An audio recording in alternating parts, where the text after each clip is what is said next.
শুরুতেই গ্রাফিক্স কর্নারের পক্ষ থেকে মিশন আপনাদেরকে জানাচ্ছি আন্তরিক শুভেচ্ছা ও অভিনন্দন। আমরা বিভিন্ন ডিজাইন তৈরি করার জন্য ইলাস্ট্রেটর বা ফটোশপ ইউজ করি। সেই ফটোশপ থেকে আমরা বিভিন্ন এর রেক্ট্যাঙ্গেলগুলো নিয়ে আমরা বিভিন্ন ডিজাইন তৈরি করি। আজকে আমরা দেখব শুধুমাত্র একটি রেক্ট্যাঙ্গেল দিয়ে। রেক্ট্যাঙ্গেল কয়েকটা আছে, রাউন্ড রেক্ট্যাঙ্গেল, সার্কেল, তারপরে আপনার স্কোয়ার, ইলিপস, এরকম বিভিন্ন টুলস রয়েছে। সেই বিভিন্ন টুলস থেকেই আমরা একটি মাত্র টুলস দিয়ে আমরা একটা ডিজাইন তৈরি করব। চলুন দেখা যাক সেই ডিজাইনটি কেমন হয়। এখানে ক্লিক করে আমরা একটি নতুন বোর্ড নেব। বোর্ডটা হবে 1080x80 পিক্সেল নিচ্ছি। এখানে ব্লেন্ড দিচ্ছি 10 পিক্সেল দিয়ে আমরা আমাদের এখানে নিচে ক্রিয়েটে ক্লিক করব। তাহলে আমাদের 1080x80 একটা বোর্ড ক্রিয়েট হয়ে যাবে। আমরা এখানে দেখেন বিভিন্ন রেক্ট্যাঙ্গেল টুল, রাউন্ড রেক্ট্যাঙ্গেল টুল, ইলিপস টুল, পলিগনার টুল, স্টার টুল, যে কোনো ডিজাইন তৈরি করতে হলে এখানে প্রত্যেকটি টুলের ব্যবহার করতে হয়। আমরা আজকে দেখব যে কোনো একটি টুল দিয়েই একটা ডিজাইন, সেই ডিজাইনটি কীভাবে তৈরি করতে হয় তা আমি আপনাদেরকে একটু দেখাচ্ছি। আপনারা দেখেন, এখান থেকে আমরা পলিগনার টুলটু নিব। তার আগে আমাদের ফিল কালারটাকে আমরা অফ করে দিলাম।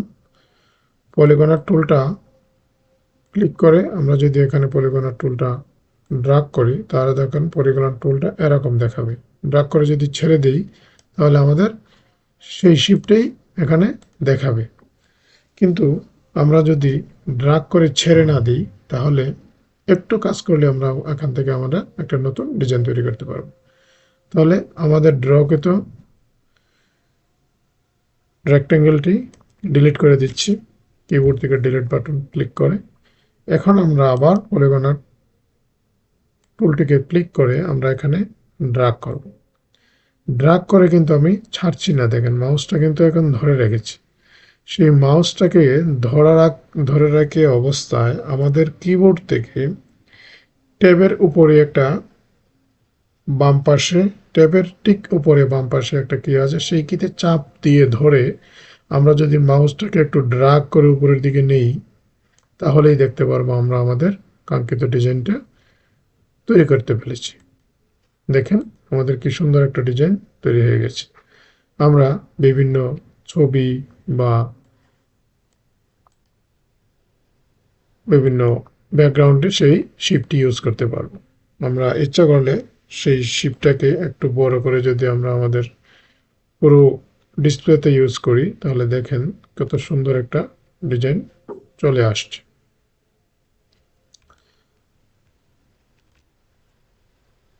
আমরা এখান থেকে অ্যালাইনমেন্টটা ঠিক করে দেব। দেখুন পুরো ডিসপ্লেতে যদি আমরা ব্যবহার করি তাহলে আমরা কি সুন্দর একটা ডিজাইন পেয়ে যেতে পারি। আমরা ইচ্ছা করলে এখান থেকে কালারটাকে চেঞ্জ করতে পারি। আমরা যদি লেমন কালারটা একটু ইউজ করি, দেখেন কেমন লাগে, খুব সুন্দর একটা লুকিং কিন্তু চলে আসছে। এভাবে আমরা যে কোনো একটি টুল দিয়ে আমরা একটা ডিজাইন তৈরি করতে পারি, যে ডিজাইনটা আমরা আমাদের ব্যাকগ্রাউন্ডে ব্যবহার করতে পারি। ধন্যবাদ সবাইকে। এরকম আরও নিত্য নতুন টিপস এবং ডিজাইন পেতে আমাদের পাশেই থাকুন।